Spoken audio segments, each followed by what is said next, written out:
दोस्तों, बीपीएससी का एक बहुत पसंदीदा पैटर्न है कालक्रम, यानी कि क्रोनोलॉजी।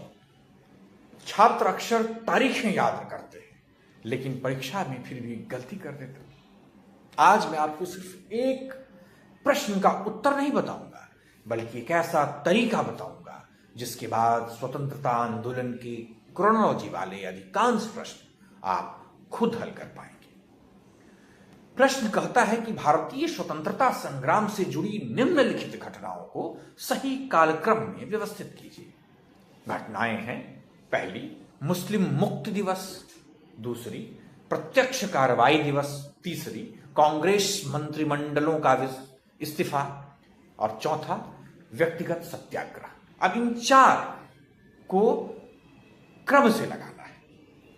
अब अगर आपने केवल तारीखें रटी हैं तो यह प्रश्न कठिन लगेगा, लेकिन अगर घटनाओं की कहानी समझते हैं तो उत्तर अपने आप निकल आएगा। तो आइए सबसे पहले कांग्रेस मंत्रिमंडल का इस्तीफा समझते हैं। 1937 के चुनाव के बाद कई प्रांतों में कांग्रेस की सरकारें बनी, लेकिन सितंबर 1939 में ब्रिटिश विश्व युद्ध शुरू हुआ। ब्रिटेन ने भारत से बिना पूछे उसे युद्ध में शामिल घोषित कर दिया। कांग्रेस ने इसका विरोध किया और अक्टूबर-नवंबर 1939 में अपने प्रांतीय मंत्रिमंडलों से इस्तीफा दे दिया। याद रखिए, यही हमारी पहली घटना है। फिर मुस्लिम मुक्ति दिवस। अब एक प्रश्न उठता है, जब कांग्रेस ने इस्तीफा दिया तो मुस्लिम लीग ने क्या किया? मोहम्मद अली जिन्ना ने 22 दिसंबर 1939 को मुस्लिम मुक्ति दिवस यानी कि डेलिवरेंस डे मनाने का आह्वान किया। उनका कहना था कि कांग्रेस शासन में मुसलमानों को मुक्ति मिली है, यानी कि कांग्रेस शासन से मुसलमानों को मुक्ति मिली है। इसलिए यह घटना कांग्रेस मंत्रिमंडलों के इस्तीफे के बाद आती है। अब तक हमारा क्रम हो गया क्या? पहले कांग्रेस मंत्रिमंडलों का इस्तीफा, फिर मुस्लिम मुक्ति दिवस। क्योंकि मुस्लिम की जो मुक्ति दिवस हुई है वो कांग्रेस के शासन से हुई है, इसीलिए इन्होंने जो मनाया। अब आगे बढ़ते हैं। 1940 में गांधी जी ने व्यक्तिगत सत्याग्रह शुरू किया।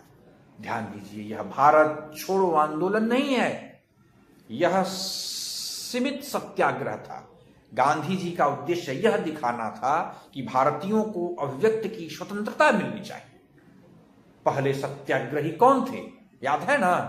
विनोबा भावे। दूसरे प्रमुख सत्याग्रही जवाहरलाल नेहरू।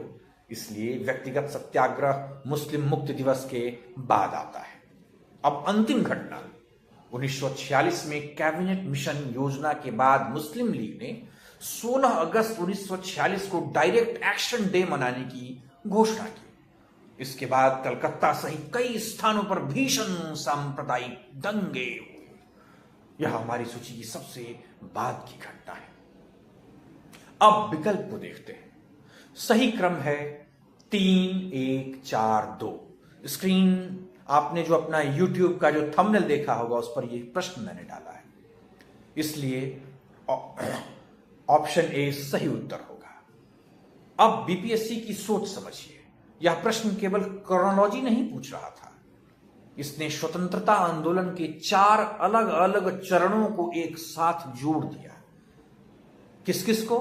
द्वितीय विश्व युद्ध की शुरुआत, कांग्रेस का विरोध, गांधी जी का व्यक्तिगत सत्याग्रह और अंततः विभाजन की ओर बढ़ता भारत। यानी अगर आपने घटनाओं के बीच का संबंध समझ लिया तो क्रोनोलॉजी अपने आप याद हो जाएगी। अब थोड़ा सा एक्स्ट्रा ज्ञान भी ले लेते हैं। अब एक छोटी सी बात और जो भविष्य के पीवाईक्यू में काम आएगी। कांग्रेस मंत्रिमंडलों का इस्तीफा, कारण ब्रिटेन ने भारत से बिना पूछे द्वितीय विश्व युद्ध में शामिल किया। मुस्लिम मुक्ति दिवस, जिन्ना द्वारा 22 दिसंबर 1939 को मनाया गया। व्यक्तिगत सत्याग्रह, शुरुआत 1940, प्रथम सत्याग्रही विनोबा भावे। प्रत्यक्ष कार्रवाई दिवस 16 अगस्त 1946, जिसके बाद बड़े पैमाने पर सांप्रदायिक हिंसा हुई। अगर ये 4 बिंदु याद है तो बीपीएससी का ऐसा कोई भी क्रोनोलॉजी प्रश्न इस तरह से मिलता जुलता यदि आए तो आप आसानी से कर सकते हैं। और इसी तरह एक प्रश्न सीरीज से यदि आप जुड़ना चाहते हैं तो इस चैनल को सब्सक्राइब कर लीजिए। इसी तरह की एक सीरीज आप प्लेलिस्ट देख लीजिएगा। इसी तरह का जो सीरीज है जिसमें कि सिर्फ एक प्रश्न हम लेते हैं और उसके पीछे का की जो स्टोरी है वो आपको समझाते हैं, जिससे कि उससे रिलेटेड आने वाले जो प्रश्न हैं और इतना ही नहीं पैटर्न की भी जानकारी आपको हो सके। मेरा नाम है सुधांशु, बहुत बहुत धन्यवाद।